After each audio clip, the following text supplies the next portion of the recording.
नमस्कार दोस्तों, स्वागत है आप सभी का हैशटैग एक चर्चा आपके साथ। मैं हूं आदित्य धनराज। स्वागत है आप सभी का हमारे चैनल हैशटैग एक चर्चा आपके साथ। मित्रों, आज हम राष्ट्रीय हिंदी दिवस मना रहे हैं, तो जाहिर सी है कि आज हम हिंदी पर ही चर्चा करने जा रहे हैं। हिंदी भाषा विश्व की सबसे फेमस लैंग्वेजों में से एक है। हिंदी भाषा विश्व की तीसरी सबसे बड़ी भाषा है, जो 609 मिलियन लोगों द्वारा बोली जाती है और विश्व के कई प्रचलित देशों में हिंदी राष्ट्रभाषा के तौर पर भी सम्मानित है। लेकिन भारत में ऐसा नहीं है, क्योंकि भारत में संविधान ने उसे राजभाषा घोषित किया है। लेकिन हम सभी को एक साथ आकर हिंदी को राष्ट्रभाषा बनाना है। तो क्या हिंदी को राष्ट्रभाषा बनाया जा सकता है? बिल्कुल दोस्तों। तो सबसे पहले हम जानते हैं कि हिंदी क्या है, हिंदी भाषा क्या है, मतलब ये कैसे बोली जा रही है, मतलब इसका उद्गम क्या है। भारत की सभी भाषाओं की जननी ब्राह्मी लिपि है और संस्कृत भी ब्राह्मी लिपि में लिखी जाती थी, फिर प्राकृतिक, फिर अपभ्रंश, इस तरीके से विकास का क्रम चलता रहा है और एक लंबी प्रक्रिया के फलस्वरूप हिंदी भाषा देवनागरी लिपि में लिखी जाने लगी है। और हम जो आज वर्तमान में देखते हैं, जो भी हिंदी लिखते हैं वो देवनागरी स्क्रिप्ट में ही लिखते हैं। कुछ दिन पहले मैं न्यू दिल्ली गया था, जो मैन्युस्क्रिप्ट से रिलेटेड एक कॉन्फ्रेंस थी, जहां मैंने 3 दिन वो कॉन्फ्रेंस अटेंड की। तो मुझे काफ़ी अच्छा लगा। तो जहां मैंने स्क्रिप्ट के बारे में मोदी जी भी उसमें आए थे, माननीय प्रधानमंत्री जी, और cultural minister Gajendra Shekhawat ji, and Bharat के माननीय गृह मंत्री अमित शाह जी भी आए थे। तो वहाँ मैंने उस कॉन्फ्रेंस को अटेंड किया। तो जब मैंने उस कॉन्फ्रेंस को अटेंड किया तो मेरे मन में एक क्यूरियोसिटी आई कि मुझे अपनी मैन्युस्क्रिप्ट को जानना चाहिए। तो वहीं माननीय प्रधानमंत्री जी ने कहा था कि विश्व में 1 करोड़ से ज़्यादा मैन्युस्क्रिप्ट हैं, जिसमें ज़्यादातर भारत से निकली हैं। उन्होंने हैन सांग जो एक था, जो भारत में आया था, उसके बारे में भी बताया था, तो जो मैंने अटेंड की थी। चोरी कही की जो मूर्तियां हैं पहले बहुत कम मात्रा में आई थी, आज सैकड़ों की संख्या में पुरानी मूर्तियां वापिस आ रही। तो मैं आप सभी से कहना चाहूँगा, तो मेरी क्यूरियोसिटी हुई थी वहाँ, तो मैंने सभी स्क्रिप्ट के बारे में जाना।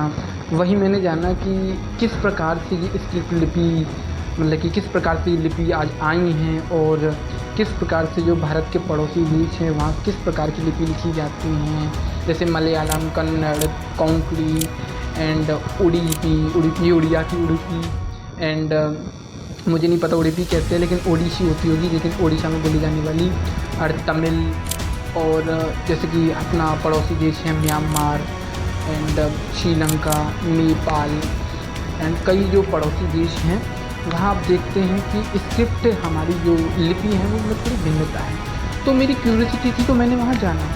तब मुझे पता चला कि ये सारी स्क्रिप्ट ब्राह्मी लिपि से हैं। तो ज़्यादा मैं डीपली नहीं जाऊँगा और नहीं बताऊँगा। ये अगर भी आपको ज़्यादा जानना है तो आप रिसर्च करिए, और जब आप रिसर्च करते तो आपको बहुत अच्छा लगेगा। मैंने जब एक पॉइंट के बारे में रिसर्च की तो मैं तो काफ़ी डीपली अंदर चला गया और मुझे काफ़ी अच्छा लगा मित्रों।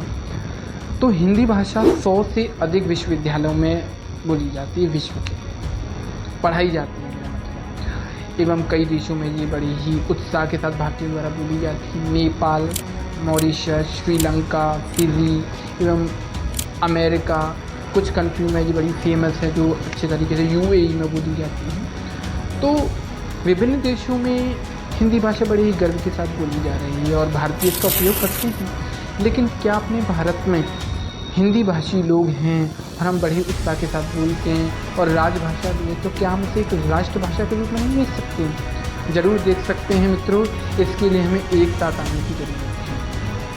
कई रिपोर्टों में कहा गया है, अटल बिहारी वाजपेयी जी ने 4 अक्टूबर 1977 को UNGA में ये अपना भाषण दिया था।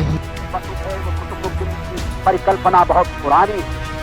भारत में सदा से हमारा इस धारणा में विश्वास रहा है, सारा संसार एक परिवार है, जहाँ मैं राष्ट्रों की सत्ता और महत्ता के बारे में नहीं सोच रहा हूँ। आम आदमी की प्रतिष्ठा और प्रगति मेरे लिए कहीं अधिक महत्व रखती है।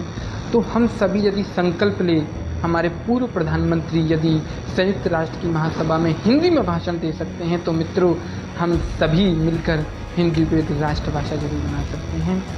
आज वर्तमान में हम देखते हैं काफ़ी मुद्दे हैं हिंदी को लेकर, तो हम उन्हें मुद्दों को नज़रअंदाज करना चाहिए। अरे हिंदी भाषा भारत की ही लिपि है, अंग्रेजी भाषा को स्वीकार कर रहे हैं, हिंदी भाषा को स्वीकार नहीं कर रहे हैं, जबकि हमें हिंदी भाषा को स्वीकार करना चाहिए।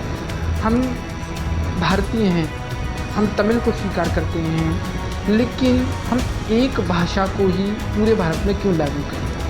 ऐसा प्रश्न हमारे मन में उठता है। एक्चुअली हमारे मन में ये प्रश्न इसलिए उठता है क्योंकि लोकतंत्र का अर्थ होता है, लोकतंत्र में, चलिए मैं इस शब्द पे नहीं जाता हूँ, ये तो पॉलिटिकल क्वेश्चन हो जाएगा। तो मैं ये कहना चाहूँगा क्योंकि हिंदी सबसे ज़्यादा नॉर्थ ईस्ट में बोली जाती है और काफ़ी लोग इसे समझते हैं, इसलिए हिंदी को राष्ट्रभाषा बनाना चाहिए। और राष्ट्रभाषा का अर्थ ये नहीं कि हिंदी को राष्ट्रभाषा बना दिया जाए और किसी अन्य भाषा का अपमान किया जाए, ऐसा नहीं है, बल्कि हिंदी को राष्ट्रभाषा बनाया जाना चाहिए और सभी भाषाओं को स्वीकार करना चाहिए कल्चरल के रूप से।